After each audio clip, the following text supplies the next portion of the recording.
A água tem uma importância fundamental, maior do que qualquer outro nutriente. E nós, na medicina, aprendemos muito pouco e sabemos muito pouco sobre água. A analogia que eu vou fazer é de um aquário. Você tem um peixe dentro de um aquário. Se esse peixe está enfermo, você tem que ver se a água do aquário está contaminada. Não adianta eu tratar o peixe sem tratar a água do aquário. O peixe, no caso, seria a célula. E a água do aquário seria o interstício, onde a célula se encontra, no tecido. Ora, se eu preciso tratar do peixe, que está doente, que no caso é a célula, eu vou ver primeiro se o peixe pegou a doença pela contaminação da água, do interstício. E o interstício no corpo é feito também de água. 85% do cérebro é constituído de água. 92% do sangue é constituído de água. 87% do fígado é constituído de água. A água é o mais abundante nutriente do corpo. O assunto água deveria ser o primeiro capítulo de todo o livro texto de medicina, já que o elemento mais abundante deveria ser o elemento mais estudado. E os estudiosos no assunto chegam à conclusão de que hoje aproximadamente 30% das pessoas estão caminhando nas ruas desidratadas, porque em geral nós ingerimos menos água do que necessário, daquilo que deveríamos ingerir. Quando você magnetiza a água, você tem um magneto, coloca a água sob a ação desse magneto. O que o magneto faz na realidade, ele muda o ângulo dessa água. E quando ele muda o ângulo da água, ele consequentemente muda o número de moléculas que se reúnem. Em outras palavras, eu posso criar uma água hexagonal, que seria a água ideal, seriam 6 moléculas de água juntas, de cada vez formando o que se chama um cluster, um aglomeramento, utilizando, por exemplo, ímãs. E às vezes você encontra no mercado dispositivos sendo usados para colocar dentro da água, para magnetizar a água. Então, quando estão tentando magnetizar a água, estão, na realidade, tentando mudar este ângulo da água, que o normal é 104,5. Os estudos mostram que a água hexagonal ela é muito mais benéfica ao corpo do que a água formada na forma de pentágono. Então, nas células cancerígenas, por exemplo, nas proteínas cancerígenas, tem muito pouco água hexagonal em volta daquelas proteínas. Predomina a água com 5 moléculas. E quando você faz um tratamento e melhora, ela vai passando de pentagonal para hexagonal. Ou seja, o ideal seria a água se posicionar de modo a formar 6 moléculas, formando um hexágono, formando um cluster. Como vocês estão vendo aqui, a água dispositivo aqui do oxigênio e do hidrogênio, os ciclos maiores sendo o oxigênio, os ciclos menores sendo o hidrogênio, e você vai vendo aqui que elas se colocam numa posição hexagonal. O Dr. Mu-Sik Jeon, que é um sul-coreano, uma autoridade em água no mundo, ele afirma que a água que circunda as proteínas anormais causadoras de câncer tem uma diminuição significativa do número de estruturas hexagonais. Então, hoje existe um incentivo, existe um estímulo em um paciente, por exemplo, cancerígeno, fazer com que a água dele se reestruture de uma forma hexagonal, e nessa reestruturação, na forma hexagonal, teria uma influência benéfica no tratamento do câncer, prevenindo metástase, etc.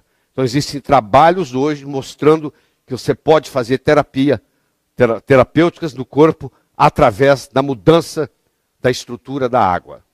Todas elas são H2O, mas a estrutura faz a diferença. Para nós termos vida, temos homeostase, temos equilíbrio, nós precisamos da existência de oxigênio, por seres aeróbicos, precisamos da existência de água, nós não ficamos sem oxigênio nem 3 minutos.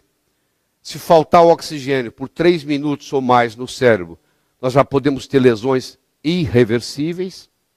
Nós podemos ficar 2 meses sem comer, mas depois de 10 dias sem água, corremos o risco de morrer desidratado. Então nós temos o oxigênio, nós temos a água, nós temos os macronutrientes, que são as proteínas, os carboidratos e as gorduras, E nós temos os micronutrientes, que são as vitaminas e os minerais. Essa composição proporcional adequada faz a vida e mantém a saúde. Ou seja, à medida que nós envelhecemos, nós estamos mais propensos às doenças, em geral. Um indivíduo de 18 anos raramente vai doente para o hospital. Um indivíduo de 78 frequentemente está no hospital doente, com alguma enfermidade. Que enfermidades são essas? É a dislipidemia, é a resistência insulínica, é a doença cardiovascular, é o acidente vascular cerebral, é o câncer, é o diabetes tipo 2, é a pressão alta, é a morte prematura e é o envelhecimento precoce. A pergunta que nós temos que fazer nesse momento é a seguinte: será que a água que ingerimos está contribuindo para o aumento das doenças degenerativas? Será que a água que nós estamos ingerindo, de alguma forma, está deteriorada? Então, a primeira é a pureza, mas tem muitas outras. A nossa saúde pode ser melhorada através da melhoria da qualidade da nossa água e doenças podem ser realmente tratadas com água. Como eu disse, no Japão, isso já está ocorrendo. É 100 vezes mais difícil curar um organismo enfermo que preveni-lo de adquirir a enfermidade. Essa prevenção pode ser facilitada pelo uso correto da água. Se eu tomo muita coisa acídica, ácida, como o caso de refrigerantes, por exemplo, eu crio uma situação metabólica no corpo, onde os destruidores de ossos, que são os osteoclastos, são estimulados. E isso leva à osteoporose. Quem faz uso de refrigerante diariamente, a longo prazo, vai desenvolver osteoporose. A água magnetizada tem uma menor tensão superficial. Quando você põe a água no efeito de um magneto, você muda o ângulo, aquele ângulo que eu mostrei no começo, e, consequentemente, você muda o tamanho do cluster, o tamanho do aglomerado. Então, a água tem que ter pureza, tem que ter um bom pH, tem que ter um redox negativo, tem que ter uma boa condutibilidade e tem que ter uma baixa tensão superficial. Essa seria a água ideal. Essa água ideal é chamada de água ionizada. Ionizar significa ganhar ou perder elétrons. No caso, ela ganhou elétrons. Ela tem elétrons para distribuir. Por isso que ela é uma substância antioxidante. É a água que funciona como antioxidante, ou seja, não deixa você ter estresse oxidativo. Você toma ela 3, 4, 5 vezes por dia.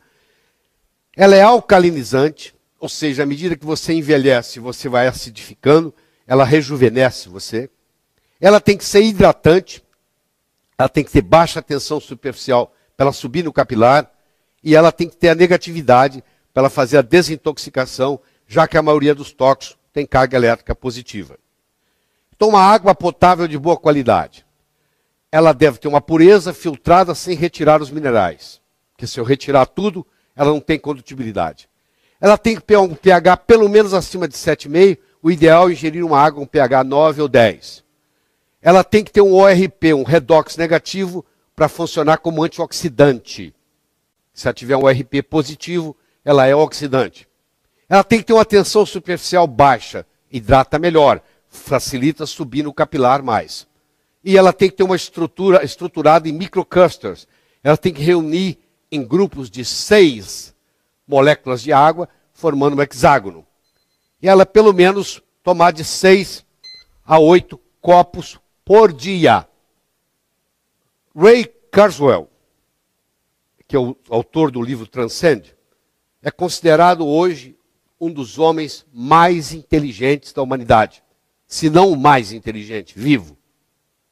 E ele tem no livro Transcend, ele tem uma afirmação que ele diz assim: a água ionizada é uma das coisas mais simples e mais poderosas que você pode fazer para combater uma ampla gama de processos patológicos.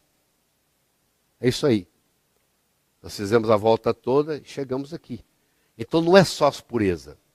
É pureza, é pH, é ORP, é condutibilidade, é tensão superficial. E você vai ver que a água pode ser um agente terapêutico.